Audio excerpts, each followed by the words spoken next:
ओम महालक्ष्म्यै च विद्महे विष्णुपत्न्यै च धीमहि तन्नो लक्ष्मी प्रचोदयात्।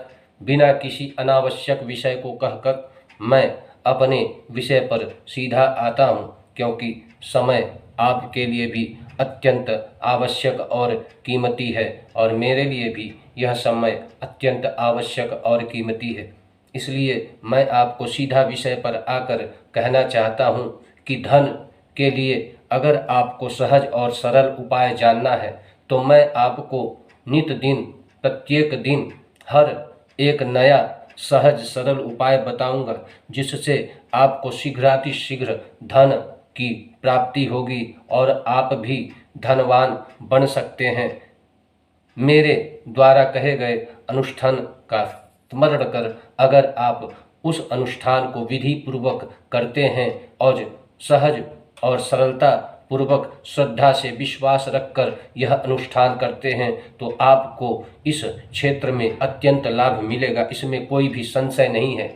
जिस दिन आपको अनुष्ठान करना है, पूर्णिमा का दिन, सोमवार, शुक्रवार या अमावस्या के दिन, सूर्य ग्रहण, चंद्र ग्रहण या फिर दीपावली के दिन, धनतेरस के दिन सुबह उठकर महालक्ष्मी का स्मरण कर उन्हें अपना कष्ट बताएं।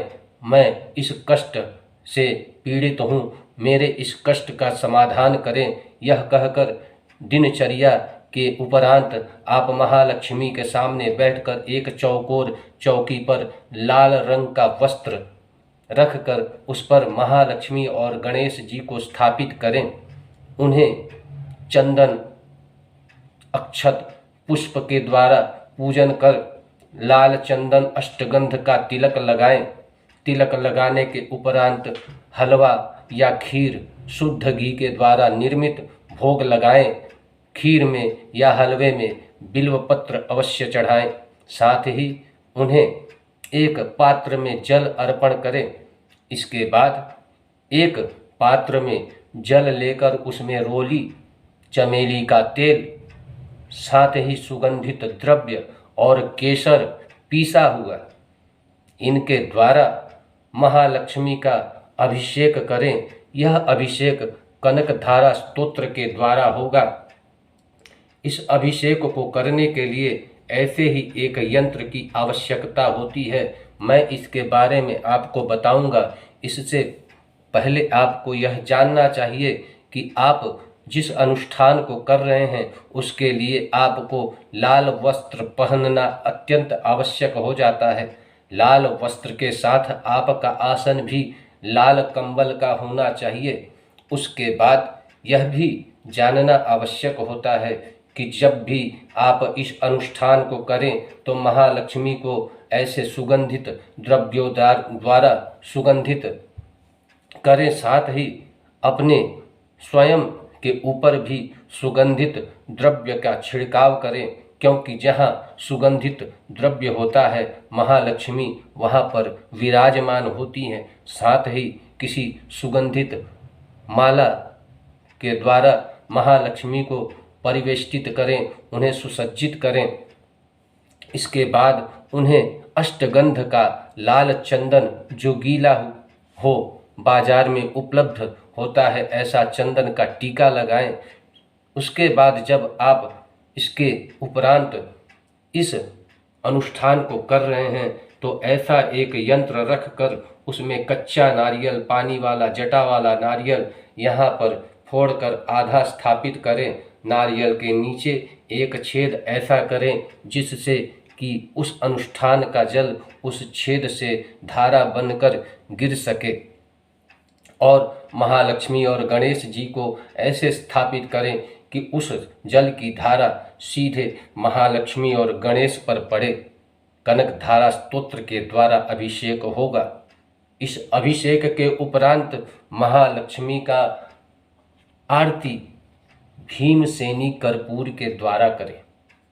भीमसेनी कर्पूर महालक्ष्मी को अत्यंत प्रसन्न करने वाला होता है, और जिस घंटी का उपयोग करें वह घंटी न तो अधिक बड़ा हो ना ही छोटा हो, और उसमें से जो स्वर निकलता हो वह मीठी हो, क्योंकि अधिक स्वर करने वाला घंटी वह घंटा हो जाता है।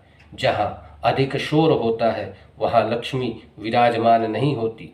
इसलिए गृह में शांति रखना अत्यंत आवश्यक हो जाता है। गृह में शांति रखने पर महालक्ष्मी स्वयं विराजमान हो जाती हैं। इसके साथ ही इस अष्टगंध का टीका आप अपने सर पर अवश्य लगाएं।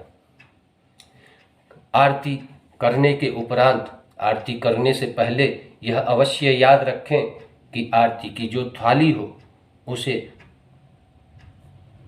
8 कमल के द्वारा अष्टदल बोला जाता है, जिसे अष्टदल के द्वारा सुसज्जित कर फूल और अक्षत से उसे अच्छे से सुसज्जित कर प्रेम से महालक्ष्मी की आरती गणेश जी की आरती के साथ करें और श्रद्धापूर्वक विश्वास पूर्वक आरती ग्रहण कर उन्हें गुलाब फूल से पुष्पांजलि अर्पित कर प्रार्थना करें।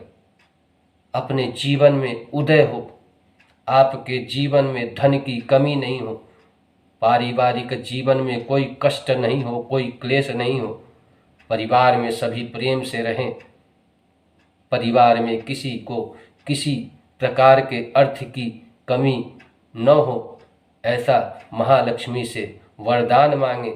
इसके उपरांत एक परिक्रमा कर महालक्ष्मी को साष्टांग प्रणाम करें। याद रखें, आप जिस घर में रह रहे हैं उस घर में कोई भी औरत शंख ना बजाए। औरतों के शंख बजाने पर महालक्ष्मी वहाँ नहीं रहती हैं। इसलिए जब भी अनुष्ठान करें तो यह अवश्य ध्यान में रखें कि घर में कोई औरत कभी भी शंख ना बजाए।